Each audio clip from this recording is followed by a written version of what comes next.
ఇక కళాకారులకు, కళాభిమానులకు, ఛానల్ వీక్షకులకు అందరికీ ముందుగా నమస్కారాలు తెలియజేసుకుంటూ ఈరోజు మీ ముందుకి ఒక గొప్ప కళాకారుడిని పరిచయం చేయబోతున్నాము. విజయనగరం జిల్లా కర్లాం గ్రామానికి చెందినటువంటి పౌరాణిక రంగస్థల కళాకారునిగా మంచి పేరు ప్రఖ్యాతులు గాంచి ఎక్కువగా తెలుగు రాష్ట్రాల్లో అనేక ప్రదర్శనల ద్వారా ప్రేక్షకుల్ని ఉర్రూతలూగించినటువంటి అనేక పాత్రల ద్వారా ఉర్రూతలూగిస్తూ ఇప్పటికీ కళారంగంలో మన ముందు ఉన్నటువంటి జ్యోతి గారు, కర్లాం జ్యోతి గారికి స్వాగతం పలుకుతూ మీ అందరికి పరిచయం చేస్తున్నా. అమ్మా నమస్తే. అమ్మా నమస్తే సార్. అమ్మా ముందుగా మీ కుటుంబ నేపథ్యం గురించి తెలియజేయండి. మా నాన్నగారు అప్పయ్య సార్, మా అమ్మగారు రాము, మా అక్క మల్లేశ్వరి, నాకు పాప ఉంది సార్. ఆ పాప పేరు భవాని, మా అల్లుడి పేరు గోవిందు, పెద్ద అమ్మాయి పేరు మహేశ్వరి, చిన్న అమ్మాయి పేరు భవేశ్వరి, అబ్బాయి పేరు జయరామ్, అమ్మాయికి 3 పిల్లలు. ఇది సార్ నా చిన్న ఫ్యామిలీ. ఓకే. మాది కర్లాం గ్రామం, విజయనగరం జిల్లా చీపురుపల్లి మండలంలో చిన్న గ్రామం సార్. ఇది అంటే పెద్ద గ్రామమే, చిన్న గ్రామం. నేను కళారంగంలోకి 12 ఏళ్ల వయసులో మా నాన్నగారు కళారంగంలోకి నన్ను తీసుకొచ్చారు సార్. మా నాన్న నక్షత్రకి ఆడడం, కళారంగం జీవం, ఇంకా బ్రతకాలి, కళారంగాన్ని ఇంకా బ్రతికించాలి, అది ఇంకా పోకూడదనే భావంతో నన్ను 12 ఏళ్ల వయసులో మా నాన్నగారు కళారంగంలో తీసుకొచ్చారు. అంటే మీకన్నా ముందు మీ నాన్నగారు ఈ కళారంగంలో? మా నాన్నగారు నక్షత్రకి ఆడేవారు సార్. ఇక్కడ ఒక ట్రూప్ ఉండేది, బాణాల లక్ష్మీనారాయణ గారు, అలాగనే రాజలింగం తాతగారు, చిలుకూరు అప్పారావు గారు, వాళ్ళు సామగ్యంలో వాళ్ళ ట్రూప్తో మా నాన్నగారు కూడా నక్షత్రకి ఆడేవారు సార్. నక్షత్రకి ఆడుతూ మా అక్క కూడా బుర్రకథలు ఆడే సార్.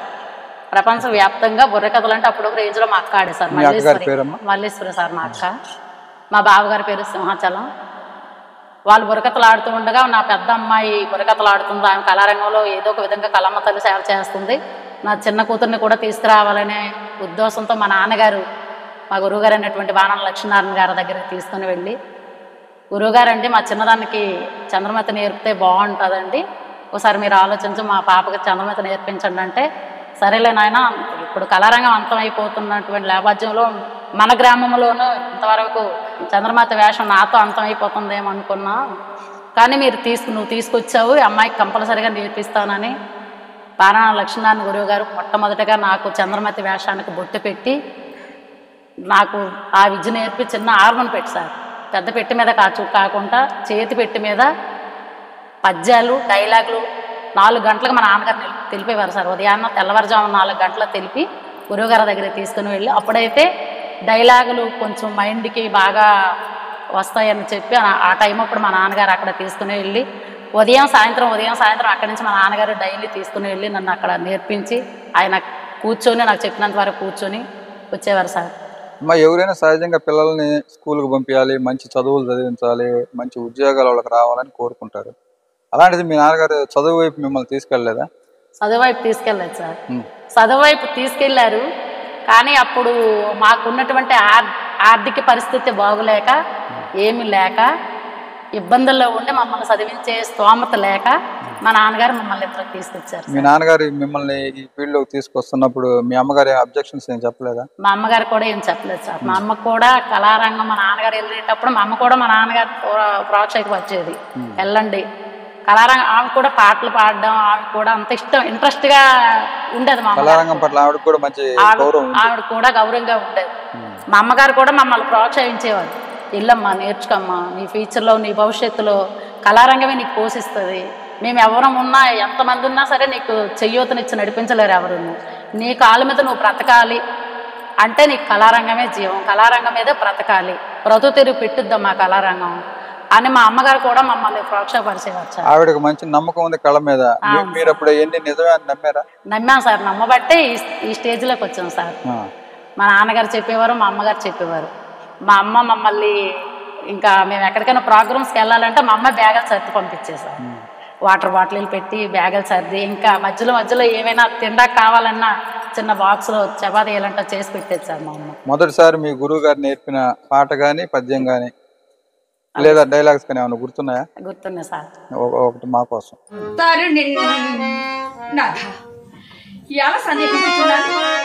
ఎందుకు స్వామి సంకోచపడుతున్నాను?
బంధంబులం తారల్లాడు ప్రపంచమిల్ల తనదేనని సచ్చుచో గడ్డిపోచేనయం వెంబడి రాదు ప్రాణగిల్ల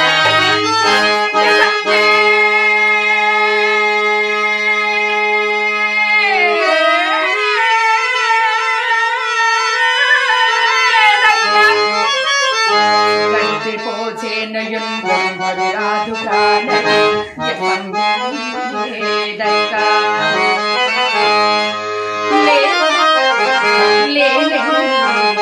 అనుచాలిండు ఈ మునిగిండు దానముగా రాజ్యం పుణ్య సంబుండన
మీరు చంద్రమతిగా నేర్చుకున్నారు. ఇంకా ఎన్ని పాత్రలు నేర్చుకున్నారు? చంద్రమతి తర్వాత సీతారాం కళ్యాణంలోకి వచ్చాను సార్. ముల్లపూడి రామచంద్రరావు గారు వాళ్ళ ట్రూప్తో వాళ్ళ సామర్థ్యంలో నన్ను వాళ్ళ ట్రూప్లోకి ఆహ్వానించారు సార్. వాళ్ళ ట్రూప్లోకి వెళ్ళి సీతారాం కళ్యాణంలో సీత వేషం వాళ్ళు మొట్టమొదటిగా నాకు సీత వేషం చెప్పారు సార్. సీత వేషం ఆడుతూ ఉండగా మాతాంకి కళాకంటే చెప్పించారు సార్. ఆయన చెప్పించారు. మాతాంకి కళాకంటే ఆడుతూ ఉండగా కొంతమంది అమ్మాయి బాగుంటుందని చెప్పి నన్ను మళ్ళీ చంద్రమతి వేషం చెప్తే బాగుంటుందని మళ్ళీ చంద్రమతి వేషంలో తీసుకొచ్చారు సార్. చంద్రమతి వేషం అప్పుడు మా గురువుగారు చెప్పిందంట. ఆయన 3 నాటకాలు మా గురువుగారు ఆడించి ఆయనకు ఓపిక లేదమ్మా, నాకు ఓపిక తగ్గిపోయిందని మా లక్ష్మణ్ గురువుగారు ఆగిపోయిన తర్వాత కొన్నాళ్ళు నేను మానేశాను సార్. ఎందుకంటే ఆర్మిస్ట్ లేరు కదా. ఇంకా దాని కళారంగానికి ఏంటంటే ఎవరైనా ఒక తోడంటూ ఉండాలి సార్, లేదంటే కళారంగంలో తిరగలేను సార్. కళారంగంకు నేనున్నానని ముందుకు నడిపించే వాళ్ళు ఉంటే కంపల్సరిగా నడవగలరు. మా నాన్నగారు కూడా వయసు అయిపోయింది, ఆయన కూడా వెళ్ళలేదు. మా అక్కగారు ఏంటంటే బుర్రకథలు ఆడకుండా ఆమె బుర్రకథల్లో ఉండేది. ఇంకా మా మంచి ఆర్మిస్ట్ లేక నేను ఆగిపోయాను సార్. తర్వాత మా అక్క ఇలా ఉంటే అవ్వదనని మా అక్క బలవంతంగా నన్ను బుర్రకథల్లోకి మళ్ళీ తీసుకెళ్ళింది సార్. బుర్రకథల్లో తీసుకెళ్ళిన తర్వాత ఆ మధ్యలో మా బావగారు చనిపోయారు. మా అక్క కూడా యాక్సిడెంట్లో మా అక్క చనిపోయింది. మా ఊరు దగ్గరలోనే యాక్సిడెంట్ అయితే మా అక్క యాక్సిడెంట్లో చనిపోయింది 2008లోన. తర్వాత మళ్ళీ నేను బుర్రకథల్లో ఇంకా వెళ్ళనని ఆపేసాను సార్. మీ అక్క చనిపోవడంతో మీరు కూడా నేను కూడా ఆపేసాను సార్. ఆపేసాను సార్. తర్వాత ఇక్కడ అమ్మాయి ఉందని తెలిసిండి ముల్లపూడి రామచంద్రరావు గారు మా డీటెయిల్ ఆచార్యబాబు ద్వారాగా చీపురుపల్లి ఆచార్యబాబు ద్వారా కనుక్కొని లోలుగు సీతనాయుడు గారిని ఇక్కడ పంపించారు సార్. పంపించిన తర్వాత ఆయన వచ్చి మా నాన్నగారికి అడిగారు, ఏంటి మీ పాప ఇలా నాటక రంగంలో తీసుకెళ్తాము, అగ్రహారం ముల్లపూడి రామచంద్రరావు గారి సంగతి మీకు తెలుసా అంటే, లేదు సార్ నేను విన్నాను కానీ ఆయన చూడలేదని మా నాన్నగారు చెప్పారు. అయితే నేను వాళ్ళ ట్రూప్లో నేను తెప్పుడు ఇలాంటి వేషాలు వేస్తుంటాను, మీ అమ్మాయిని తీసుకెళ్ళి సీత వేషం నేర్పుతాము, ఒక పొజిషన్లో నడిపిస్తారు, ఆయన అయితే బాగుంటుంది సార్, మంచిగా మీ అమ్మాయికి భవిష్యత్తు ఉంటుంది అని స్వచ్ఛం ఆయన చెప్పడం. మా నాన్నగారు నన్ను అడిగారు, లేదు నాన్న నేను మరి ఎవరితో వెళ్ళను, నేను కళారంగంలోకి మరి వెళ్ళను నాన్న అంటే, లేదమ్మా నిన్ను ఎప్పుడైనా పోషించేది కళారంగమే, నీకు ఎప్పుడైనా జీవనోపాధి కల్పించేది కళారంగమే, నువ్వు అది ఎప్పుడు ఆ మాట అనకమ్మా, అగో పెదనాన్న లాంటి వాడు కదా, ఆయనతో వెళ్ళు, ఆయన ఏం చెప్తారో విను, వాళ్ళతో నాటకం బాగుంటే ఆడు, నీకు బాగోలేదు అనుకో అప్పుడే చూసుకుందాం, వ్యవసాయమో ఏదో చేసుకుందామని మా నాన్నగారు చెప్పారు. అవును, వ్యవసాయం అయినా సరే గుర్తొచ్చింది, మీరు పొలం పని కూడా చేస్తారని విన్నాను. పొలం పని కూడా చేస్తాం సార్. మగవాళ్ళతో పోటీ పడి చేస్తారు? చేస్తాం సార్. అన్ని పనులు పొలంలో అన్ని పనులు చేస్తాం సార్. గుండ చల్లుకుంటాను మా పొలంలోన, మందు కొట్టుకుంటా, పేరు చేసుకుంటా, వరిసేనికి గట్టను, మళ్ళీ పారగొట్టు కూడా తీస్తాం సార్. సమయానికి ఎవరైనా కూలి వాళ్ళు దొరకలేదు అనుకో పారగొట్టు కూడా తీసుకుంటాం సార్. అన్ని పనులు మీరే చేస్తారు? అన్ని పనులు చేసుకుంటా. ఉడుపులు ఉడుచుకుంటా. వ్యవసాయం పని అంతా బాగా ఇష్టంగా చేస్తాం సార్. సీత పాత్ర నేర్చుకోవడానికి మీకు ఎన్ని రోజులు పట్టింది? సీత పాత్ర నేర్చుకోవడానికి 1 నెల పట్టింది సార్. 4 రోజులు పూర్తిగా నేర్చుకున్నాం. సుమారు ఎన్ని ప్రదర్శనలు చేసుకుంటారు? సీత పాత్ర 500 లావు పాత్రలు చేశాను సార్. దాని నుంచి మీకు నచ్చిన ఒక పద్యం? దాని నుంచి నచ్చిన పద్యం అట్లనే సార్. రాముడు రఘువంశ సోముడు రమ్యగుణ రాముడు ఈ సీతారాముడు కాగలరా? నాకు అదృష్టం ఉన్నదా? కలడట రామ భద్రుడట కామ సమానమును వెలిగడి రాజ బిడ్డడట విద్యలు నేర్చినట సోమముఖను తెగవేయించాడట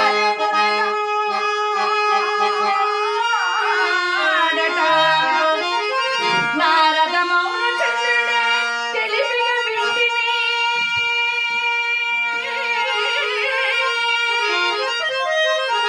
నామది తీయన కోరికలూరి ఎంత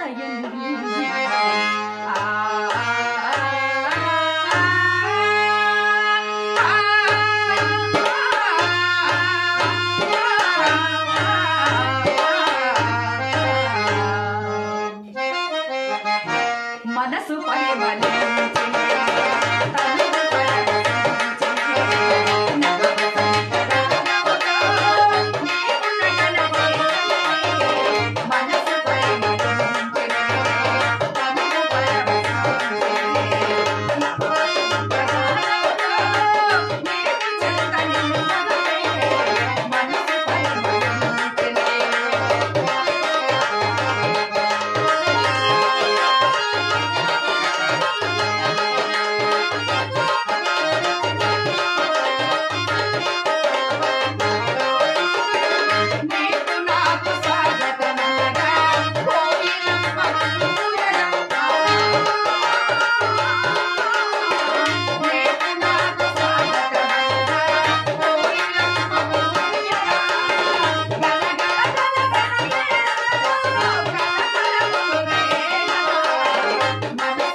గ్రామాలకు వెళ్ళినప్పుడు ప్రదర్శనలో మీ సీత పాత్రకి బాగా మెచ్చుకున్న రోజులు మీకు గుర్తున్నాయా?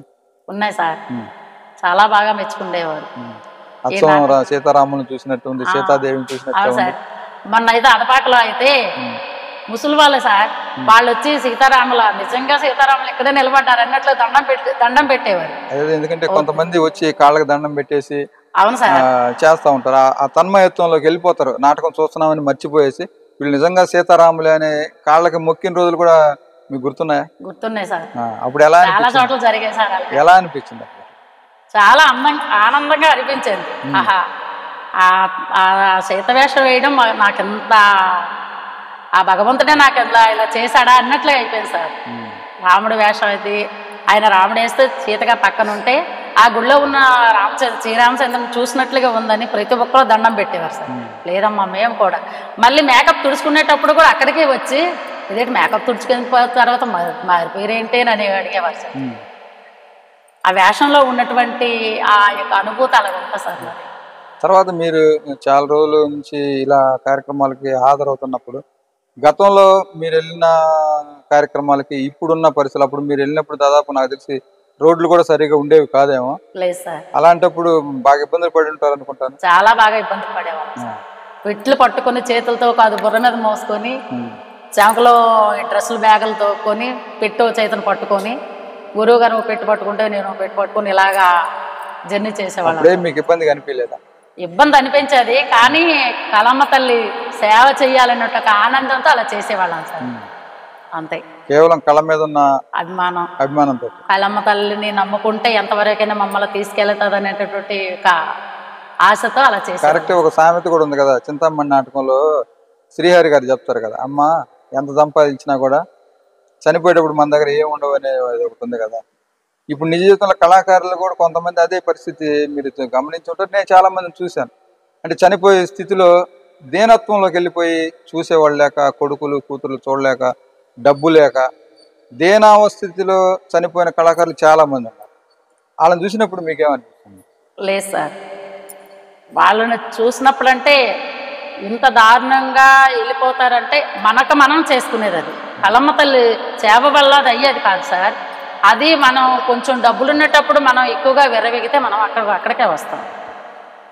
ఇప్పుడు మీరు అన్నారు చింతామణి గురించి, వయసులో ఉండేటప్పుడే 4 రాళ్ళు సంపాదించుకోవడం అది మానవ ధర్మం సార్. అది ఇప్పుడు మనం ఏదో 4 రాళ్ళు మన చేతులు ఉన్నాయని విర్రవేగితే ఒకప్పుడు మనం వయసు అయిపోయిన తర్వాత వార్ధక్యం వచ్చిన తర్వాత ఏమీ ఉండదు అన్నట్లుగా అప్పుడు ఏమీ ఉండదు సార్. సంపాదించుకోవాలన్నా, వెనక పోగేసుకోవాలన్నా, లేదంటే నలుగురు దగ్గర మనం ఒక ఉన్నతమైన స్థానంలో నడవాలన్నా ఈ వయసులోనే సార్ 4 రాళ్ళు సంపాదించుకున్నారు. వయసు అయిపోయిన తర్వాత ఎవరు చేరదేరే కదా సార్. కరెక్టే, మీరు చెప్పింది కరెక్టే.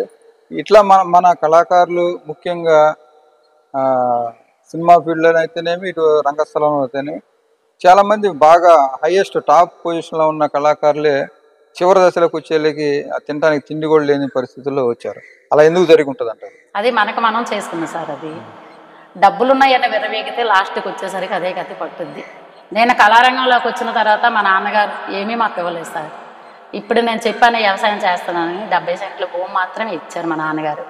ఆ స్థలం కూడా, ఇల్లు స్థలం కూడా నేనే కొనుక్కున్నాను సార్. ముందునున్న స్థలం మా నాన్నగారు ఇచ్చారు. ఆ స్థలం నేను కొనుక్కొని బుర్రకథల మీద, కళారంగం మీద ఆడే ఈ కళారంగం మీద ఆడే నేను ఇల్లు కట్టుకున్నాను సార్. అలానే మా పాపకు కూడా పెళ్లి చేశాను సార్. కానిస్టేబుల్కి ఇచ్చి పెళ్లి చేశాను సార్. ఈ నాటక రంగం మీద బ్రతికి నేను చేశాను సార్. అదే డబ్బులు ఉన్నాయి కదా అని మనంతలో మనం జలసా చేస్తే ఏమీ ఉండదు కదా సార్. ఆ ఇల్లు ఉండదు, ఈ పిల్లకి పెళ్ళి ఉండదు. అమ్మాయి కూడా నాలాగే కళారంగంలో కూడా అమ్మాయి కూడా నడవలసింది. అమ్మాయికి ఒక జీవితం ఇచ్చాననే ఒక తృప్తి ఉంది కదా సార్ నాలో. తర్వాత మీరు ఈ చింతామణి పాత్ర కూడా చేస్తారని తెలిసింది. ఇప్పుడు మన తెలుగు రాష్ట్రాలు అంటే ఆంధ్రప్రదేశ్లో చింతామణి బ్యాన్ చేశారు కదా. చేశారు సార్. మరి అది బ్యాన్ చేయటం వల్ల మీకేమన్నా ప్రోగ్రామ్స్ తగ్గటం కానీ, దానివల్ల ఎందుకు బ్యాన్ చేశారు అనేది మీకేమన్నా అవగాహన ఉందా? అవగాహన అంటే సార్ ఎందుకు బ్రాండ్ చేశారన్నది నాకైతే తెలియదు కానీ సార్, దాని మీద కొన్ని వేల మంది బతుకుతున్నారు సార్. నాలాంటి పేద కళాకారులు ఎంతమందో ఆ యొక్క చింతామణి నాటకం మీద చాలామంది సార్ బ్రతుకుతూ ఉన్నారు. ఇక్కడ శ్రీకాకుళం నేను చూసుకుంటే అక్కడ అనంతపురం వరకు కూడా, నాకు తెలిసినంత వరకు అనంతపురం వరకు కూడా ఎక్కువ చింతామణి ఆడేవాళ్ళే గ్రూపులే ఎక్కువ సార్. దాని మీద చాలామంది బ్రతికేవారు బతుకుతున్నారు కూడా. కానీ ఇప్పుడు బ్రాండ్ చేయడం వల్ల ఎంతోమంది రోడ్లు పాలైపోయారు సార్, రోడ్లు పట్టుకుంటున్నారు. ఇది కూడా ఒకసారి ప్రభుత్వం గమనించి కళాకారులకు ఇంత ఆదరణ చూపించి, కళాకారులకు ఇంత ధైర్యాన్ని ఇచ్చి ముందుకు నడిపించి, కళాకారులకు మళ్ళీ జీవం పోసినట్లుగా ఉంటుంది సార్. మమ్మల్ని ఒకసారి గుర్తింపు చేసుకోవాలని, చింతామణి నాటకాన్ని మళ్ళీ ఆడుకోవడానికి అవకాశాన్ని కల్పిస్తారని ప్రభుత్వాన్ని కూడా మేము కోరుకుంటున్నాం సార్. సరే, చింతామణి నాటకంలో మీకు నచ్చిన ఒక పద్యం చెప్పండి. పాడతాను సార్. అంత సొమ్మ పెట్టిన వారిని ఎంతలోనే ఆవులు కుట్టలేక చూచుచుండటమ్మా. అమ్మా, ఆయన ఏ రోజు ఎంత పెట్టారో చెబుతాను వినవే. అమ్మా, వగలను వల్లపులు వర్షించి తొలినాడే తిరిగని పిచ్చి ఎత్తించిన వచ్చిన వెలలోనే మచ్చిక మీద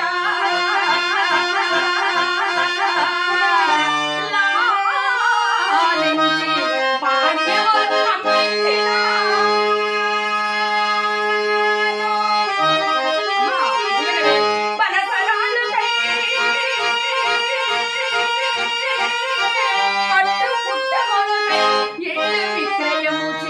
పంపించిన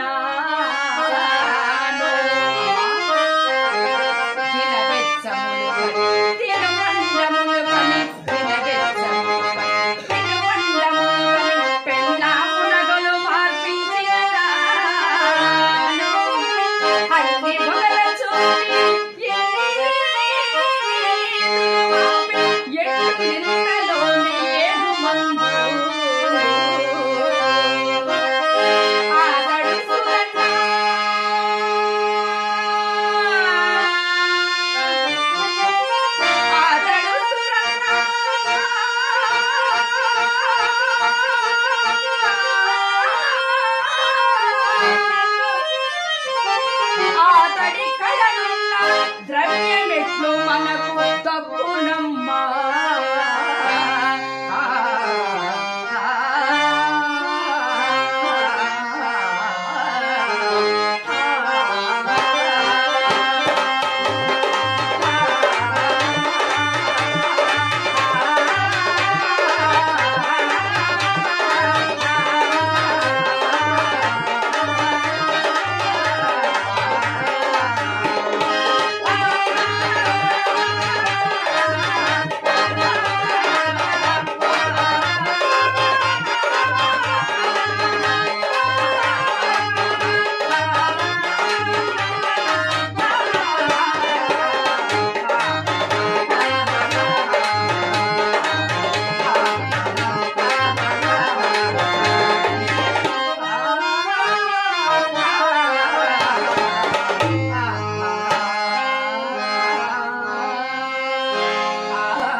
నేను విన్నాను, మీ అక్కగారు అకాల మరణం చెందిన తర్వాత అమ్మగారికి నాన్నగారికి కూడా కొంచెం ఆరోగ్యం బాగలేకపోతే వాళ్ళిద్దరిని కూడా కొన్ని సంవత్సరాల పాటు మీరు ఒంటి చేత్తో ఇటు కళారంగంలో చేసుకుంటూ ఈ వచ్చిన డబ్బులు వాళ్ళ అమ్మా నాన్నగారికి, మీ అమ్మ నాన్నగారికి వాళ్ళకి బాగోగులు కానీ దాదాపు ఒక 7-8 సంవత్సరాలు మీరు వాళ్ళని మనసులోనే సాకినట్టుగా నేను విన్నాను. అది ఎంతవరకు నిజం సార్?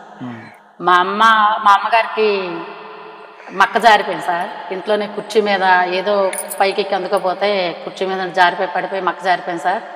హాస్పిటల్కి తీసుకెళ్తే ఏజ్ అయిపోయింది కదమ్మా, ఇంకేమికి ఆపరేషన్ కూడా పడదని అంటే ఇంకా అలాగా నడిపిస్తూ ఉండగా ఉన్న మక్క కూడా జారిపోయింది సార్. మా అమ్మ తిరుగుతుండగా మా నాన్నగారు మామూలుగా ఉండేవారు. ఏదో తనకు వచ్చిన పని, చిన్న పని పెద్ద పని ఇంట్లోనే ఏదో తేవడం చేసేవారు. ఆయన కూడా కాలుకి ముమ్మాటో నల్లమాట కుక్క కరిసించారు. కుక్క నల్లమాట కరడం మా నాన్నగారు నరాలన్నీ లాగి ఆయన కూడా నడుము పడిపోయింది సార్. ఇద్దరు కూడా ఇంటంటే 7 సంవత్సరాలు సార్ ఇంట్లో అటు నుండి ఇటు నుండి అటు దేకుడుకుంటూ ఉండేవారు. అప్పుడు కూడా ప్రభుత్వం నుండి కానీ ఇటువంటి ఇది లేదు సార్. 200 పెన్షన్ మా నాన్నగారికి వచ్చేది సార్. నేను ఈ ప్రోగ్రామ్స్కి వెళ్ళి మా అమ్మగారిని మా నాన్నగారిని అలానే ఆ మధ్యలో మా అక్కకు కూడా బాగోలేకపోతే మా అక్కని కూడా ఒక సంవత్సరం మా అక్కని కూడా అంతగా చూసుకొని అంతకుముందు మా బావగారికి కూడా బాగోలేకపోతే ఆయన్ని చూసుకొని, ఆయన చనిపోయినంత వరకు ఆయన్ని చూసుకొని, మళ్ళీ వీళ్ళందరినీ నెట్టుకుంటూ మా అమ్మగారిని మా నాన్నగారికి ఏ లోటు లేకుండా చూసుకోవాలి. తల్లిదండ్రులు మనకి సేవ ఎంత కాశీలో దొరకదన్నంత భావనలో పెట్టుకుని మా అమ్మగారిని మా నాన్నగారిని 7 సంవత్సరాలు నేను అంతగా వాళ్ళని చూసుకొని నడిపించాను సార్. కుటుంబానికి పెద్ద కొడుకు అయిపోయారు. అవును సార్. 7 సంవత్సరాలు. 7 సంవత్సరాలు సార్. తర్వాత ఒక విషాదకరమైన వార్త విన్నానమ్మా నేను మీ నాన్నగారి గురించి. ఆయన అభిమానించే గొప్ప నటులు పద్మశ్రీ గోపాలరావు గారి పాటలు వింటూ చనిపోయారని విన్నాను. అవును సార్. దాని గురించి కొంచెం తెలియజేయమ్మా. మా నాన్నగారికి ఇంకా కాసేపట్లో చనిపోతారు సార్. ఆ రోజు 1 గంటలో చనిపోతారు. మధ్యాహ్నం 4:30-5 టైం అప్పుడు చనిపోతారు. ముల్లపూడి రామచంద్రరావు గారు చంద్రమ స్క్రిప్టే పట్టుకొని వచ్చారు. అంటే డేట్ ఇచ్చిందమ్మా అని అడ్వాన్స్ పట్టుకొని వచ్చారు. మా నాన్నగారి పరిస్థితి బాగోలేదు సార్, నా చేతిలో డబ్బులు లేవంటే ఆయన పట్టుకొని వచ్చి ఇస్తూ ఉండగా మా నాన్నగారు పిలిచారు నన్ను. అమ్మ ఒకసారి గోపాలరావు గారు పద్యాలు పెట్టమ్మా అని అన్నారు. సరే నాన్న అని మా గురువుగారిని రామచంద్రరావు గారిని చెల్లడిగి ఏంటి పద్యాలు మా నాన్నగారు వింటారంట, గోపాలరావు గారు పద్యాలు పెట్టేసి ఇవ్వండి అంటే ఆయన పద్యాలు పెట్టేసి ఇస్తే చెవి దగ్గర పద్యాలు పెట్టాను సార్. అలాగే విని గంట విన్నారు సార్ ఆ పద్యాలు మొత్తం సీన్ మొత్తం విన్న తర్వాత మళ్ళీ పిలిచి అమ్మ ఇతను సెల తీసే అన్నారు. ఆయన తీసే అనే 1 అరగంటలో చనిపోయారు సార్ మా నాన్నగారు. చాలా బాధపడి ఉంటారు మీరు. చాలా బాధపడ్డాము. కానీ మీ నాన్నగారు చాలా కోలుకోనిటువంటి బాధపడ్డాను సార్. చాలా అదృష్టవంతులు మీ నాన్నగారు. పాటలు వింటూ హాయిగా స్వర్గలోకానికి పోయి ఉంటారు. తర్వాత మీ నాన్నగారు అమ్మగారు కాలం చేసిన తర్వాత మీరు ఎలా ఈ కుటుంబాన్ని, పిల్లల బాధ్యత, పెళ్లి చేయటాలు, తర్వాత ఇంటి పని చూసుకోవటాలు, పొలం పని, ఇవన్నీ మీరు ఒక్కరే ఎలా చేయగలిగారు? నేను ఒక్కదాన్ని అయితే కాదు సార్. నాకంటూ ఒక తోడుగా కళారంగంలో ఈ స్థాయిలో నడిపించినటువంటి నాకు ఆదరణ అయినా, తండ్రి అయినా, గురువు అయినా, తల్లి అయినా అన్నీ నాకు ముల్లపూడి రామచంద్రరావు గారే నాకు చేదోడుగా బోదోడుగా ఉండి, నా కుడుపుజాన్న సహాయంగా ఉండి, నేనున్నానమ్మా కళారంగంలో కూడా నేను నడిపిస్తానని నాకు ఒక భరోసా ఇచ్చి, ఈ కర్లాం గ్రామంలో ఒక మంచి కళాకారునిగా నీవు నిలబడాలని నాకు ఒక చేయూతనిచ్చి, ఈ వేషాలన్నీ కూడా నేర్చుకోమని నాకు ఒక చేయూతనిచ్చి నడిపించినటువంటి ముల్లపూడి రామచంద్రరావు గారికి ఎప్పుడు నేను రుణపడి ఉంటాను సార్. మా గ్రామం నుండి కూడా నేను ఎప్పుడు ఆయనకు రుణపడి ఉంటాను. ఆయన ఎన్ని జన్మలైతే ఆయన రుణం తీర్చుకోలేను. ఎందుకంటే ఏమీ తెలియదు నాకు, ఏమీ రాని నాకు, నేను మాటలు కూడా చక్రంగా ఆడలేనటువంటి భావనలో ఉన్న నాకు నన్ను ఈ నాటక రంగానికి పరిచయం చేసి ఈ కళారంగంలో జీవాన్ని నాకు కల్పించినటువంటి రామచంద్రరావు గారికి ఆయనకు నాకు కృతజ్ఞతలు తెలుపుకుంటూ ఉన్నాను సార్. సంతోషం. ఎందుకంటే మీకు అలాంటి ఒక గురువు దైవం లాంటి వ్యక్తి, అంటే చేయి పట్టుకొని నడిపించే వ్యక్తి మీకు కళారంగంలో దొరకడం అనేది చాలా అదృష్టం. ఎందుకంటే చాలామంది చేయూత లేక టాలెంట్ ఉండి కూడా, అంటే బాగా మాట్లాడగలిగి బాగా పాత్ర పోషించగలిగిన అవకాశాలు రాని వాళ్ళు చాలామంది. నేను మీ గ్రామం గురించి విన్నప్పుడు కోలాటం కానీ, చెక్క భజనలు కానీ, పండరీ భజనలు కానీ, భూమి భాగవతం, చాలా మంది కళాకారులు ఇక్కడ ఉన్నారని తెలిసింది. చాలా మంది ఉన్నారు సార్. అంటే మొత్తం గ్రామమే కళాకారులు గ్రామంలో అయిపోయింది. కర్లాం అంటే కళలేక నిలయం అనేవారు సార్. అప్పుడు లక్ష్మీనారాయణ గురువు గారు ఉండేటప్పుడు కర్లాం గ్రామం వెళితే వాళ్ళు అంతా కళాకారులే, అందరూ కళారంగానే. అక్కడ ఏదైనా మనం పాడాలన్నా అనాలన్నా వాళ్ళందరికీ తెలుసు. ప్రతి ఒక్క విషయం కూడా ప్రతి వాళ్ళు తెలుసుకునే వాళ్ళే. వాళ్ళ ఆ గ్రామం వెళ్ళి మనం ప్రోగ్రాం ఆడితే చాలా జాగ్రత్తగా ఆడాలి అనేవారంటండి. అప్పుడు ఆ రోజుల్లో ఇక్కడ ప్రోగ్రాంకి వచ్చేవాళ్ళు. కోలాటకం, తప్పిడిగుళ్ళు, చిరుతల భజన, చెక్క భజన అంటారు సార్, మగవాళ్ళందరూ వేస్తారు చెక్క భజన. మళ్ళీ ఈ తాళాల భజనలు, ఆడవాళ్ళ ట్రూప్ కూడా ఉంది సార్ ఈ గ్రామంలో, మగవాళ్ళ ట్రూప్ కూడా ఉంది సార్. మళ్ళీ చుట్టుపక్కల గ్రామాలు కూడా వాళ్ళు వెళ్తుంటారు సార్ ప్రోగ్రామ్స్ ఇవ్వడానికి, భజనలకు కానీ కోలాటకానికి కానీ చాలామంది వెళ్తుంటారు సార్. గ్రామం నిండా కళాకారులే సార్. ఇప్పుడు ఎక్కడన్నా మీరు ప్రదర్శనకి వెళ్ళినప్పుడు కర్లాం నుంచి వచ్చారంటే వాళ్ళు ఎలా స్పందిస్తారు? చాలా బాగా స్పందిస్తారు సార్. ఈ గ్రామం అంత మంచి గ్రామం లేదని ప్రతి ఒక్కరు కూడా స్పందిస్తారు సార్. పైగా ఒకటి మళ్ళీ నేను చుట్టుపక్కల ఎక్కడికి ఏ గ్రామంలో ఒక 10-15 కిలోమీటర్ల దూరంలో ఆడినా సరే మా గ్రామం వాళ్ళు అక్కడికి వస్తారు సార్. వచ్చి నాకు మంచి ఆదరణ ఇస్తారు సార్. నన్ను మంచిగా ఇక్కడ అంతగా అభిమానంగా నన్ను చూస్తారు సార్. మా గ్రామంలో గ్రామం సపోర్ట్ ఫుల్గా మీకు? గ్రామం సపోర్ట్ మాత్రం చాలా బాగా మెండుగా ఉంది సార్ నాకు. గ్రామంలో ప్రతి ఒక్కరు కూడా నన్ను అంత వినయంగా చూస్తారు, అంత వినసొంపగా పిలుస్తారు సార్ నన్ను. ఎక్కడ కనిపించిన అమ్మ అనే మాట ప్రతి ఒక్కరు కూడా అదే విధంగా పిలుస్తారు సార్. అంత ఆదరణగా నన్ను చూస్తారు. నన్నే కాదు సార్, నాకింత కళారంగంలో ఈ గ్రామం పేరు నిలబెట్టడానికి, ఈ స్థాయిలోకి నడిపించడానికి ముల్లపూడి రామచంద్రరావు గారిని కూడా అంత గౌరవంగా చూస్తారు సార్. ఆయనన్నా ఈ మా గ్రామం వాళ్ళకి ప్రతి ఒక్కరికి కూడా అభిమానమే సార్. తర్వాత మీ పాపలకి ఎవరికి కూడా ఈ కళారంగంలో ప్రవేశం లేదా? లేదు సార్, ఒక అమ్మాయి. ఒక అమ్మాయికి? ఒక అమ్మాయి అయినా ఆ అమ్మాయికి అప్పుడు పెళ్లి చేసి పంపిస్తాం సార్. ఆ అమ్మాయి గుంటూరులో ఉంటున్నది, వాళ్ళ ఆయన కానిస్టేబుల్. ఆ అమ్మాయికి 3 పిల్లలు. ఆవిడకి కళారంగంతో పరిచయం లేదా? లేదు సార్. అసలు అంటే అమ్మాయి చిన్నప్పుడు మేము బ్యాండ్ల పాటలకు వెళ్ళేది సార్. తర్వాత మా నాన్న వాళ్ళు ఏమన్నారంటే, లేదమ్మా అమ్మాయిని అలా పంపించొద్దు, అమ్మాయికి ఒక చేతిలో పెడితే తన బ్రతికేదో తన బతుకుద్ది అని మా నాన్నగారు అనలేదు. పక్కనున్నే వాళ్ళంతా అంటే, ఎందుకులే అమ్మాయిని మళ్ళీ కళారంగంలో లాగడం, ఒక చేతిలో పెడితే అమ్మాయికి 3 పిల్లలు అయితే కుటుంబం నిలబడుద్ది, లేకపోతే మాతో అంతం అయిపోద్ది అని అనే ఉద్దేశంతో అమ్మాయికి పెళ్లి చేసి పంపించాం సార్. ఇప్పుడు మీ పాప, అమ్మ నాకు అన్ని బాధ్యతలు అయిపోయినాయి కదా, ఇంకెందుకు కళారంగంలో, హాయిగా ఇంట్లోనే ఉండొచ్చు కదా అని మీకు ఆంక్షలు పెట్టట్లేదా? అంటా సార్, ఎప్పుడూ అంటది. ఎందుకమ్మా ఇంకా వెళ్ళలేవు కదా, షాప్ పెట్టుకున్నావు, షాప్లో ఉండమ్మా అని అంటది. లేదమ్మా, బ్రతికి ఉన్నంత వరకు కలమ్మ తల్లి సేవ చేయాలి. నా లాస్ట్ ఊపిరి ఆగిపోయినంత వరకు కూడా నేను కళారంగాన్ని విడిచిపెట్టను. ఆ తల్లి సేవలో నేను ఉంటానని మా పాపకు చెప్పాను సార్. ఇప్పుడు షాప్ రన్ చేస్తున్నారు కదా, మీకు ఈ నైట్ అంతా కళా ప్రదర్శన చేసి మళ్ళీ ఈ షాప్ రన్ చేయడం మీకు కొంచెం ఇబ్బందిగా అనిపించట్లేదా? ఇబ్బంది అనిపిస్తుంది సార్. 1 గంట తీస్తాను షాపు, మళ్ళీ తాళాలు వేసి కాసేపు పడుకొని మళ్ళీ నాటకానికి వెళ్తాను సార్. మీ తోటి కళాకారులు అంటే ఇప్పుడు మీతో పాటు ఇప్పుడున్న కళాకారులు మీతో ఎట్లా ఉంటారు? బాగానే ఉంటారు సార్, అందరూ బాగానే ఉంటారు. ప్రతి ఒక్కరు కూడా గౌరవంగా పిలుస్తారు. ఏదైనా అడగాలంటే అడుగుతారు, ఏదైనా చెప్పాలంటే చెప్పమంటారు. నాకు తెలిసినంత వరకు వాళ్ళు చెప్తాను. తర్వాత ఇంకొకటి విన్నాను, ఏంది ఈ మధ్య మీరు మగ పాత్రలు వేయాలని ఎక్కువగా సాధన చేస్తున్నారని తెలిసింది. ఏమేం పాత్రలు చేయాలని కోరుకుంది మీకు? రాముడి వేషం చేయాలని కోరుకుంది సార్. అలానే నక్షత్ర వేషం వేయాలని కోరుకుంది సార్. మీ నాన్నగారిది? మా నాన్నగారిది. అది ఎప్పటికైనా నెరవేరుస్తారా? నెరవేరుస్తాం సార్. సరే, రాముడు పాత్ర అన్నారు, మరి సీత కావాలి కదా మరి? లేదు సార్, రామాంజనేయ యుద్ధంలో రాముడు సార్. అట్లానా? ఒకవేళ సీతా స్వయంవరంలో దాంట్లో ఏమన్నా? అందులో కాదు సార్, రామాంజనేయ యుద్ధంలో రాముడు. నేను అట్లా అనుకోదు, ఒకవేళ 2 మీరే రాముడు వేసి మీరే సీత వేస్తారేమో అనుకుంటున్నాను. అలాగే బాగోదు కదా సార్. చేయొచ్చు, గ్రాఫిక్స్ లో చేయొచ్చు. ఆ పక్కన సీత ఉండాలి కదా సార్. అదే మీరే సీత మీరే రాముడు అర్ధభాగం అవ్వాలా? నేను చేస్తాను అది. నేను చేయలేను సార్. అయితే మీరు 2 పాత్రలు చేయండి, స్టేజ్ మీద నేను ఒకటే చూపిస్తాను, మీకు రాముడిని చూపిస్తాను, సీత గారిని చూపిస్తాను. అంతకంటే సార్ ధన్యవాదాలు సార్. చేసే అవకాశం ఉంది ఇప్పుడు. మీరు సీత కదా, మళ్ళీ రాముడికి ఎందుకు వెళ్ళారు మీరు? అంటే మగ పాత్ర చేయాలని కోరికతో. ఎన్ని రోజులు పట్టొచ్చు మీ ప్రదర్శన మేము చూడాలంటే? ఎన్ని రోజులు పట్టొచ్చు సుమారుగా? నా ప్రదర్శన చూడాలంటే 15 రోజుల్లో అవుతుంది సార్. 15 రోజులు ఉందా? ఓకే. మరి నాన్నగారి కోరిక ప్రకారం నక్షత్రక, ఇప్పుడు నాన్నగారి కోరిక ప్రకారం నక్షత్రకైతే ఇనుకుడున్న వేషమే కాబట్టి అది 15 రోజుల్లో పూర్తి చేస్తాం. అంటే మీ నాన్నగారు పాడుతా ఉంటే ఆల్రెడీ మీకు మైండ్ లో వచ్చేసి ఉంటాయి కదా, ఏదో ఒక పద్యం అనండి. మీ నాన్నగారికి బాగా ఇష్టమైన పద్యం. మా నాన్నగారికి బాగా ఇష్టమైన పద్యం అయితే ఇది నక్షత్ర పద్యం. నక్షత్రనే. దంతావలంబుపై బలవంతుండు కండు నిలచి పైకింద్రతనం బెంతటెద్దహూ రువ్వునో.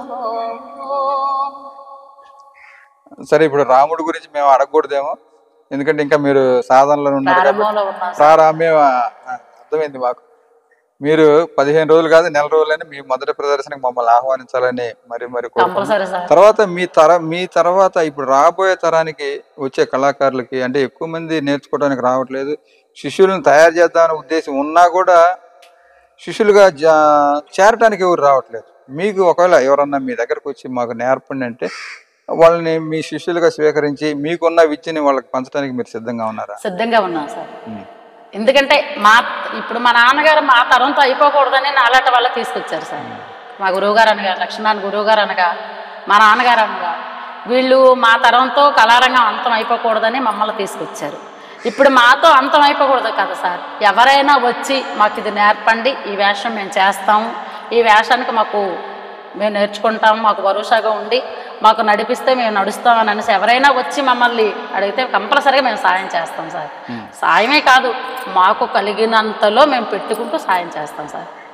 నాకు అన్నం పెట్టి నాకు విద్య నేర్పించారు, నేను కూడా మరొక నలుగురికి సాయం చేయాలని ఆశతో ఎదురు చూస్తున్నాం సార్. కానీ ఎవరైనా ముందుకు వచ్చి మేము నేర్చుకుంటామంటే కంపల్సరీగా వాళ్ళకి నేర్పించి మేము ముందుకు నడిపిస్తాం. మీ గ్రామమే కళాకారుల గ్రామం అంటున్నారు కదా, నేర్చుకోవడానికి ఎక్కువ మంది ఆసక్తి చూపించి ఉంటారు కదా. అంటే నాటక రంగంలోకి అందరికీ భయమే సార్. భయం ఎందుకమ్మా? నాటక రంగంలో భయం ఎందుకంటే పాడాలి, అంత గట్టిగా పాడాలా, అంత దినిగా పాడాలా, అంటే పాడదాం ఏదైతే అదే అవుద్దని అనేసి ధైర్యంగా వచ్చే వాళ్ళకైతే మనం చెప్పగలం సార్.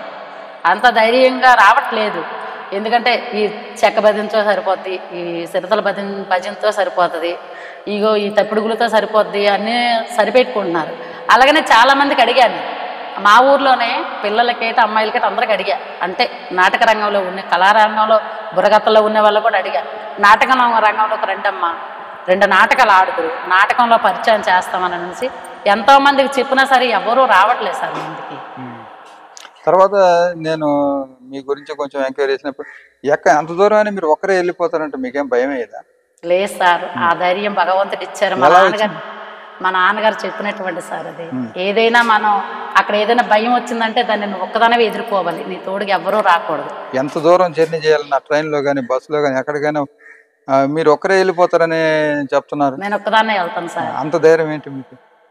ధైర్యం అంటే కలమ్మ తల్లిని నమ్ముకున్నాను కదా, ఆమె నాకు ధైర్యాన్ని ఇస్తుంది. మా గురువు గారు అప్పుడు శివాజీ గణేష్ గారు సార్ చనిపోయారు కదా. చనిపోయారు ఆయన నాకు 8 సంవత్సరాల గురువు గారుగా ఉండేవారు సార్, అంటే ఆర్మిస్ట్గా. ఆయన ఏమేమి నేర్పాడమ్మా మీకు?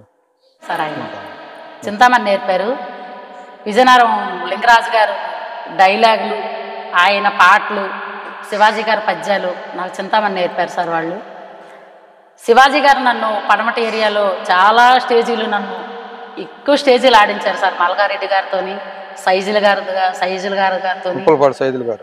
సైజుల గారు, మళ్ళీ ఇంకా కొండబాబు గారు చనిపోయారు కదా సార్, కొండబాబు గారు, సుబ్బారావు గారితో, అలానే నక్షత్ర పాత్రలు అయినటువంటి అక్కడ ఒక ఆవిడ ఉంది కదా సార్ రాజమండ్రి, లతాశ్రీ గారు కాదు సార్, ఇంకో పెద్ద ఆవిడతోని, మావుళ్ళమ్మ దగ్గర, మళ్ళీ ఇక్కడ గుడివాడ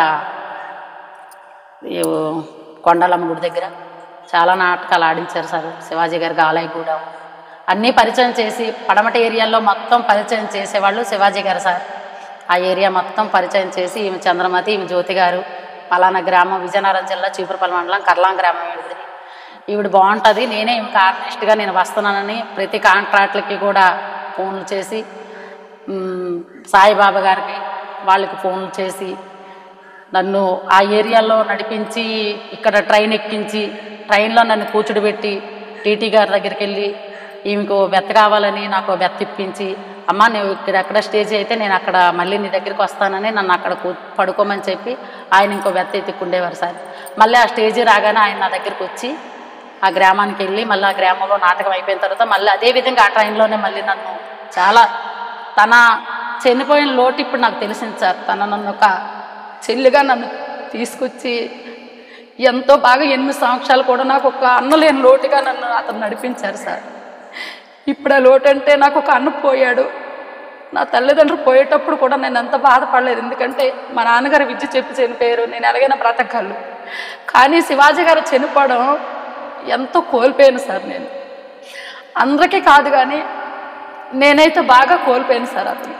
అతనికి ఎన్నో చెప్పాను, మా ఇంటికి వచ్చేయండి అన్నయ్య, మీ ఆవిడ్ని మీ కూతురుని తీసుకొని వచ్చేయండి, నేను షాప్ కట్టించాను కదన్నయ్య, ఆ షాప్లో ఏదో ఆమెకి వ్యాపారం పెడదాం, మీకు అక్కడ మంచి ఇల్లు ఇప్పిస్తాను, నేను తీసుకుంటాను ఇల్లు, మీరు ఎక్కడ ఉందరు అన్నయ్య అంటే నేను ఇంకా మరి బ్రతకడానికి నాకు అవకాశం లేదమ్మా అని ఆయన చెప్పారు సార్. తర్వాత ఆయన గురించి ఎంతో ప్రయత్నం చేశాను సార్. నేను వాళ్ళ ఆవిడ కూడా 10 సార్లు ఫోన్లు చేసి, అమ్మ అన్నయ్యకి ఇలా జరుగుద్దంట ఏదో చెయ్యమ్మంటే ఆవిడ చేస్తానమ్మా నేను ఏది చేస్తానని చెప్పడం, ఆయన ఎక్కడో కొనుమరుగు అయిపోయారు సార్. కనిపించిన దేశం వెళ్ళిపోయి కొనుమరుగు అయిపోయినట్లుగా అయిపోయారు. ఆయన లేని లోటు ఇప్పుడు నాకు తెలిసింది సార్. వాస్తవం, ఎందుకంటే అన్ని సంవత్సరాలు మిమ్మల్ని కంటికి రెప్పలా కాసేయని మీరే చెప్తున్నారు. 8 సంవత్సరాలు ఒక ప్రయాణం చేయడం అంటే అది సామాన్యమైన విషయం. ఎందుకంటే మనం 2 ప్రదర్శనలు చేస్తేనే 3వ ప్రదర్శనకి ఇద్దరి మధ్య భేదాభిప్రాయాలు వచ్చేస్తాయి. మన దగ్గర ఆలోచన లేకపోయినా పక్కన వాళ్ళు కల్పిస్తారు. ఎందుకంటే వీళ్ళిద్దరు స్నేహాన్ని ఎలాగైనా చెడగొట్టాలి.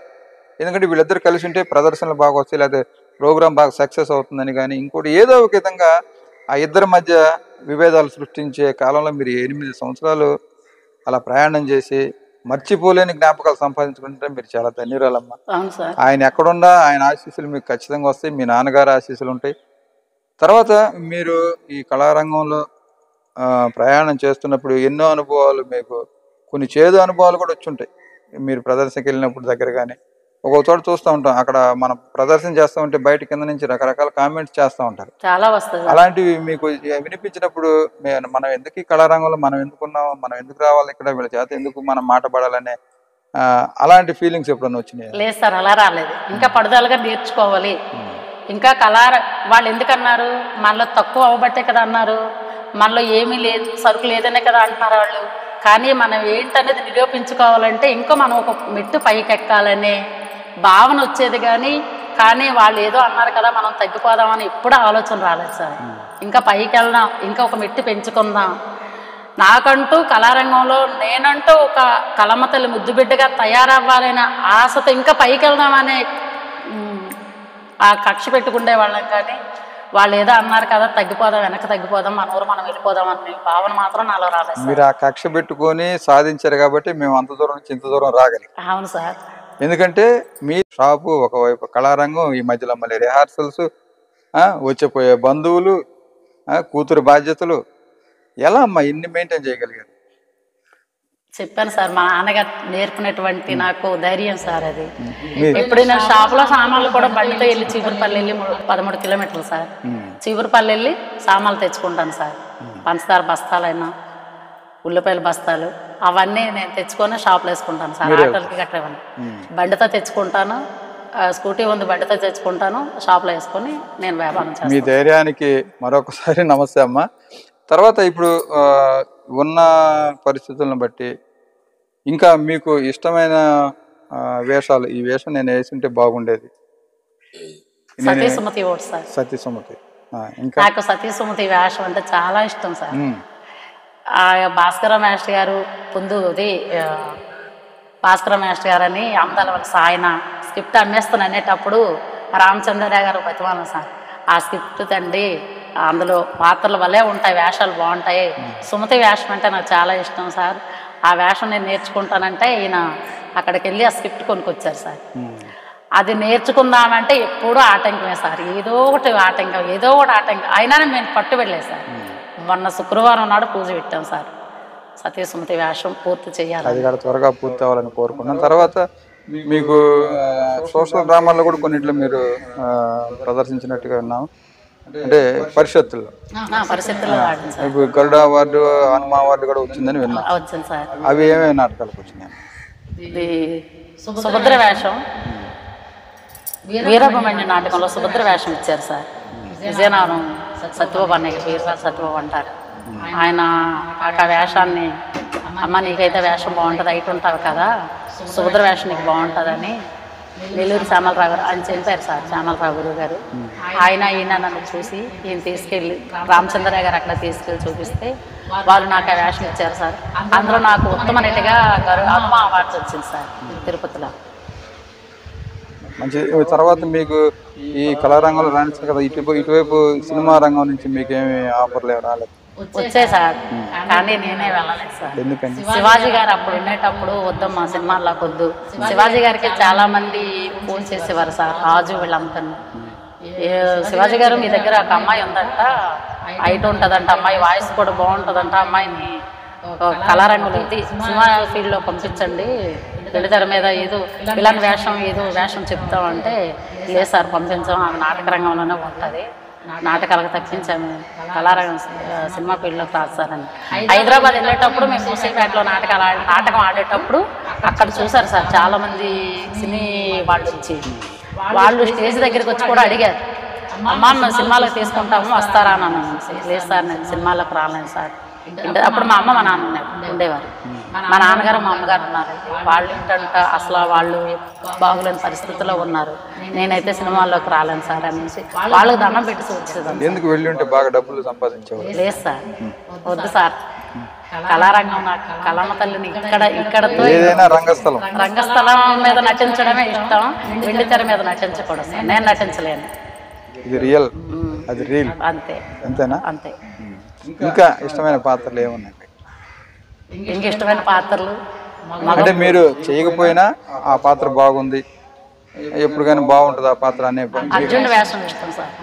అది కూడా మగ పాత్రే. అది మగ పాత్రే, అది ఇష్టం. అది కూడా అవకాశం ఉంటే భగవంతుడు నాకు అవకాశం ఇస్తే కళమ్మ తల్లి ఇంకా నన్ను వాడుకోవాలంటే దాన్ని కూడా నేను ప్రాక్టీస్ చేస్తాను. ఇప్పుడు 3 మగ పాత్రలు ఉన్నాయి. ఈ 3 మగ పాత్రలు ఈ సంవత్సరం 2025లో పూర్తి చేయాలి. చేస్తాను, తప్పకుండా చేయాలని కోరుకుంటున్నా. చివరిగా మీకు బాగా ఇష్టమైన దైవం ఎవరు? నాకు బాగా ఇష్టమైన దైవం శివుడు. శివుడు. ఆ శివుని ఆశీస్సులు మీకు ఎల్లప్పుడూ ఉండాలని, అలాగే మీ బిడ్డలకి, మీ మనవరాళ్ళకి, మనవాళ్ళకి, మీ అల్లుడికి, మీకు, మీ కుటుంబానికి, అలాగే ఈ కర్లాం ప్రజలందరికీ కూడా మంచి జరగాలని కోరుకుంటూ, మరొకసారి మిమ్మల్ని కలుసుకునే భాగ్యం మాకు రావాలని కోరుకుంటూ, మగ పాత్రలు మీరు త్వరగా నేర్చుకొని మీ ప్రదర్శనలో మాకు కూడా ఆహ్వానం అందించాలని తెలియజేసుకుంటూ సెలవు తీసుకుంటాం.